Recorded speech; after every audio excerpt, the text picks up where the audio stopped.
शैलेश ब्लॉगमध्ये आपलं सहर्ष स्वागत। आज आपण कुवेशी गावात आहोत। ढगाळ वातावरण आहे, पावसाची चिन्ह दिसत आहेत। जोरजोरात पाऊस पडण्याची शक्यता नाकारता येत नाहीये। हा आमचं वाडील बाहेरील छोटंसं डबकं आहे। समुद्रातलं खारं पाणी या डबक्यात भरते आणि अनेक प्रकारचे मासे जाळं लावून किंवा घरी टाकून मिळतात। आता आम्ही मासे पकडण्यासाठी जाळं लावत आहे। हे आमचे सुदेश नार्वेकर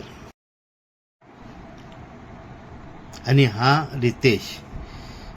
जाळं लावण्यासाठी पाण्यात पवन आणि दत्ता उतरले आहेत आणि वर पुलावर उभा आहे तो आमचा बाब्या दादा। बाब्या दादा गारानं करत आहे की उद्या जाळ्यामध्ये भरपूर मासे मिळू दे म्हणून। पावसाला सुरुवात झालेली आहे। जोर जोरात पाऊस पडत आहे।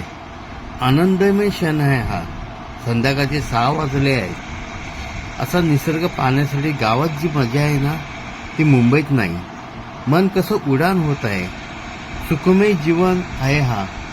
आम्हाला कुठे रिसॉर्टमध्ये कृत्रिम पावसाची स्विमिंग पूलाची गरज भासत नाही, कारण या निसर्गाने आमच्या समोर आमच्या गावात सर्व काही देऊन ठेवले आहे। खरंच डोळ्यासमोरील गावाकडील हा पाऊस पाहून मन कसं तृप्त होतं। आणि ही आमची शिशा नार्वे।